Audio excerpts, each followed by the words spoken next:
Hi guys, welcome back to my channel. मेरा नाम खुशी और मैं क्लास 11 कॉमर्स के स्टूडेंट हूँ।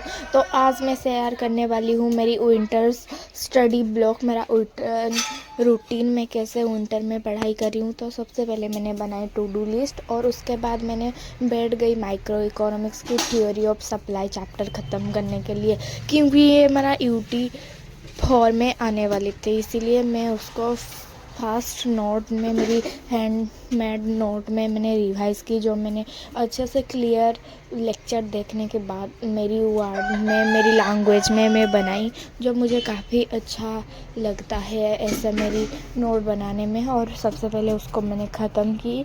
मैंने सारे के सारे नोट पढ़े, जैसे कि एक भी पार्ट मैंने मिस नहीं की, जिससे कि मेरा रिवीजन अच्छे से हो पाए।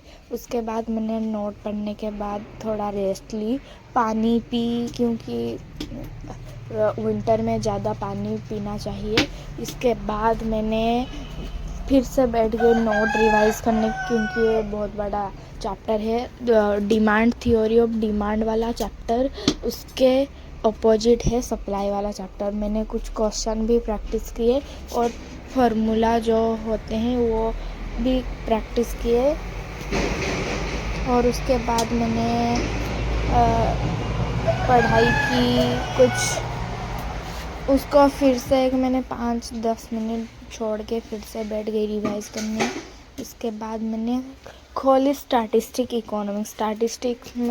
स्टैटिस्टिक में हमारे 54 में आ रहे हैं कोरिलेशन वाला चैप्टर। इसमें बहुत ज़्यादा कैलकुलेशन करनी है और बहुत सारे फार्मूला है जो मुझे लर्न करनी है। और ऐसे स्टैटिस्टिक मेरे होते नहीं है, फिर भी मुझे पढ़ना पड़ रहा है स्टैटिस्टिक।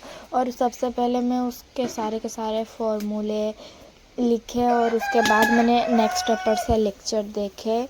लेक्चर को मैं बहुत अच्छे तरीके से समझ रही थी। और उसके बाद मैंने फिर नोट लिखी, रिवाइज़ की। मैंने सबसे पहले इस बार लेक्चर देख रही थी। मैं हर बार लेक्चर के साथ साथ नोट बनाती हूँ, लेकिन मैंने लेक्चर देखी, मैंने बहुत सारे देखे, लेकिन मुझे वहीं पर भी समझ में नहीं आ रहे थे।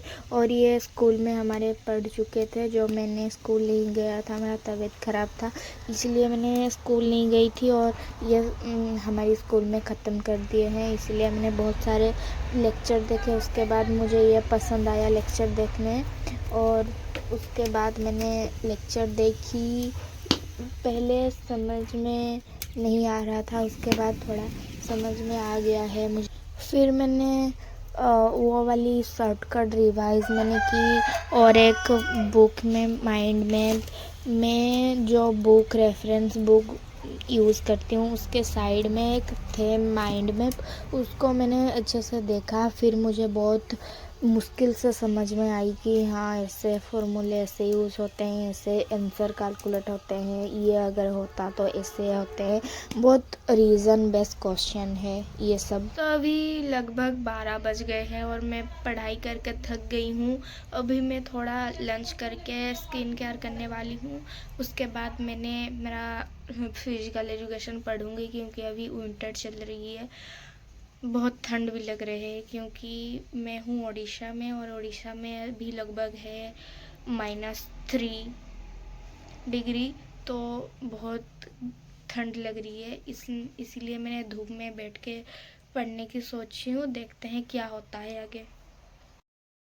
फिर मैंने बैठ गई थी स्किन केयर करने के लिए। मैं इधर कुछ भी स्किन केयर नहीं करती हूँ, मैं सिर्फ एक सिंपल लोटस का क्रीम यूज़ करती हूँ। फिर मैंने बैठ गई इंग्लिश पढ़ने, और थोड़ा पानी भी लानी थी। और इंग्लिश पढ़ने के बाद मैंने सोचा कि नहीं, इंग्लिश नहीं पढ़ूँगी, मेरी सिलेबस कंप्लीट है इंग्लिश में, लेकिन फ़िज़िकल एजुकेशन में कंप्लीट नहीं है। इसीलिए मैंने फ़िज़िकल एजुकेशन पढ़ी, जो चैप्टर 7 और चैप्टर 8 हमारे स्कूल में आ रहे थे। वो वाले चैप्टर मैंने एजुकेशनल भैया से पढ़ी, क्योंकि फ़िज़िकल एजुकेशन और इंग्लिश में वहीं से ही पढ़ाई करती हूँ। मुझे काफ़ी पसंद है, उनके लेक्चर बहुत एनिमेटेड है और मुझे काफ़ी पसंद लगते हैं उनके लेक्चर। और मुझे 1 घंटे में पूरे के पूरे चैप्टर समझ में आ जाते हैं, क्योंकि वो बहुत अच्छा से एक्सप्लेन करते हैं, जो मुझे काफ़ी पसंद है उनका लेक्चर देखना।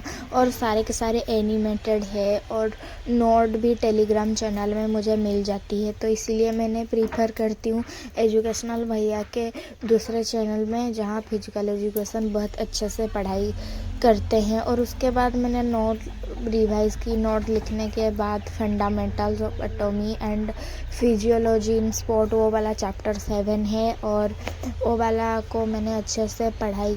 लेक्चर देखने के बाद मैंने नोट रिवाइज़ कर रही थी धूप में बैठ के, क्योंकि मैं उड़ीसा में रहती हूँ और उड़ीसा में बहुत ज़्यादा ठंड हो रही है, इसीलिए मैंने धूप में बैठ के रिवाइज़ कर रही थी।